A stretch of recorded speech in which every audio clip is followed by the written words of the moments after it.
Ffion, welcome to a proper East End pie and mash shop. This is proper West Ham. Yes, this is. How are you feeling? How are you settling in? Yeah, really well. The girls have been so lovely.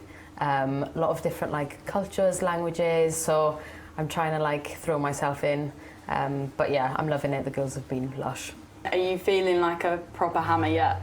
I am, yeah. I mean, like I said, there's a lot of different cultures, different countries, so that's been cool. But Katie has made me feel like a proper West Ham girl. She's getting everyone to do the moaning, shut up. Yeah. everyone's getting there with the accents as well, so it's funny. You've clearly got used to the area. But we've ordered some food so we can test if you are feeling like a proper East Londoner now. We've got some pie, mash and liquor coming. Okay. So we'll try that. And while it's on its way, let's talk about London life. Do you feel like you've settled into the city? Have you been central yet? Yes, I have. Every opportunity that I've had, really. I love the city life, the busyness. Where I'm from is just fields, and the only traffic you'd get is if the cows are moving from one field to the other and you'd have to stop. I definitely am a city girl, I think. Oh, okay. So yeah, I'll probably be here for a long time. I can see myself really enjoying being here. Nice. You like going to get your coffees? Have you found a good local spot yet? No, not yet, just because of the local area around training ground. I'm still figuring out what the girls like, what we like. But I need to get a little thing on Instagram. Oh, thank you so much. Here we go. Thank you. Oh my goodness. Okay, so we've got to try the liquor sauce and see how you feel. What is the sauce? Try it. Just try it? Yeah, just try it. I'm going to have it with the mash though. Oh, that's nice. Joe, it's proper homey. You'd eat mash and pie at home, right? Sausage and mash. Sausage and mash. Oh, I love sausage and mash, yeah. Sorry, I'm actually a foodie as well. I was thinking that. I was I'm going to make sure I'm hungry. So going back to Wales, when did football come into your life? Really young. But my family aren't a big football family, at all. We're a rugby family, being in Wales, rugby's huge. So yeah, my parents kind of took me to football because it was the youngest group of a team that I could go to. Okay. Basically, I was too much at home, too much energy, so they had to send me away. Get her out of the house. Literally get me out the house because I was just chaos. And yeah, football was the only thing that had a under 5, so I was 4 years old and jumped in with the lads. Yeah. Loved it. So go back to those early conversations with West Ham. What do you remember from that? How were you feeling at that time? Yeah, just super excited. I think West Ham was, we had conversations the year before as well. It was something that we kind of had that connection, and I've known Rianne since I was younger as well. She coached me when I was 17, 18. Okay. So she's always known me, I've always known her. And yeah, to then make it happen this summer, I was really excited to make the move. And you very quickly went on pre-season tour to Prague. And I feel like there's no better way to get to know people than going on a trip with them. Yeah, it was a girls' trip. It was a girls' holiday. That's cute. No, it was really nice. And yeah, I was roommates with she, and spending extra time in the city with my teammates, not just on the pitch. Any really fun moments from that trip, or is it what happens on tour stays on what tour? happens on It's tour a secret. Stays on. Okay, unless it's in the vlogs. Yeah. Well, I had to cut that out, I think. Okay, so you didn't do a day in the life vlog straight away. You took some time to settle in, get to know the girls, and then the debut vlog came out, which I actually featured in, and I'll take that as a claim to fame. How were the girls about the content? Had they seen some of your videos? Yeah, some of the girls already followed me. Okay. Some of the girls seen that I did the day in the lives. But I just wanted to settle in first before I'm getting the phone out and stuff, because I want to have good relationships with people. And that was the main thing for me, to be here and be comfortable before I started doing my own thing. Do you know what the first ever TikTok you posted is? Yes, I do. What was it? My first reel, I was being a wag. Going to my partner's football game. Up north. Yep.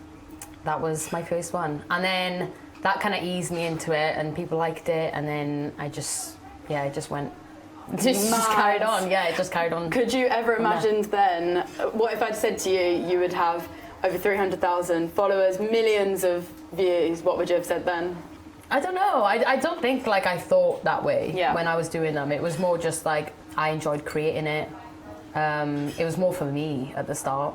And then when people started to like it, I was like, oh, okay, this is cool. And then when I started to get young girls being like, I want to be like you, or like Ffion Morgan on the back, it was like, okay, this is cool now. Does that feel really important to you, inspiring these 100%. girls? I think like I met a footballer when I was like 8 years old, a female footballer, and that like changed my life. Like that's where I wanted to play for Wales, where I wanted to play football, and like if I can be that for someone, then I feel like I'm playing my part as like a female footballer now. And I encourage like every female footballer to do the same, because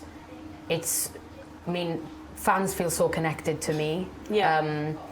And I think it's good that they know that I'm a real person and that they can meet me and they can look up to me.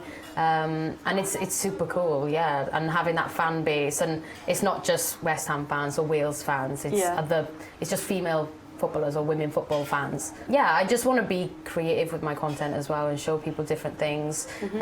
I always ask like, what do you want to see? And then it's just the day in the life. So I'm like, okay, well, I'll stick with that. I'll stick with that then. I actually did stalk you on TikTok, and you do have an older TikTok than that, and it was you trying to give your mum a COVID swab. Oh my gosh, I don't even want to talk about that because Sorry. No, so basically the whole content piece is because me and my family had a YouTube channel ages ago, and that's that is in the archives of Wales. That is in the archives, and people are trying to dig it out, and I'm like, leave it there.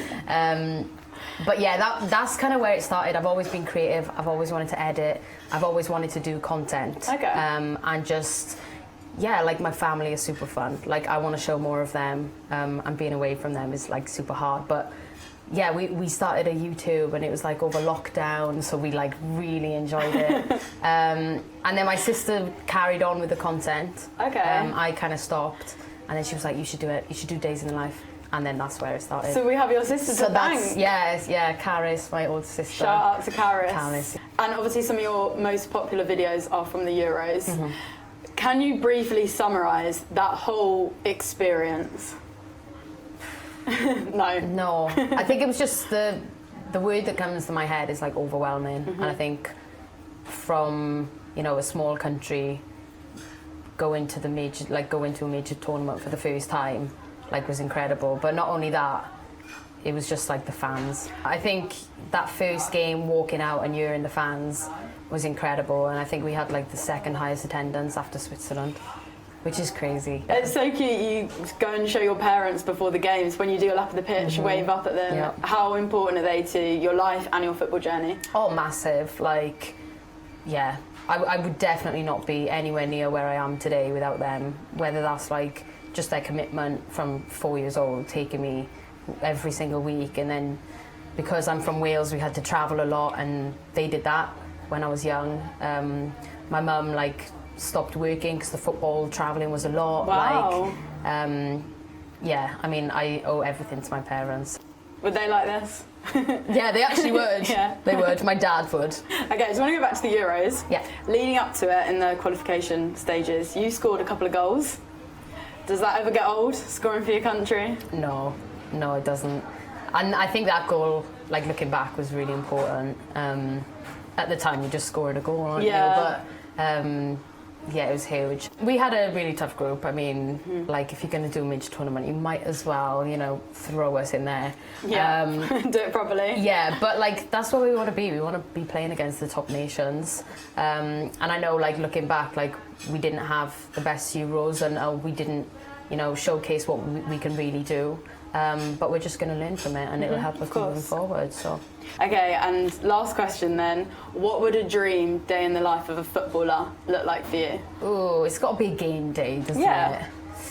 Game day with my family have to be in there. My partner has to be in there. Just all my favourite people and a good game of football. Solid. It's a dream day in the life. All right, good chat. And a good flat white. Oh, and a good flat white.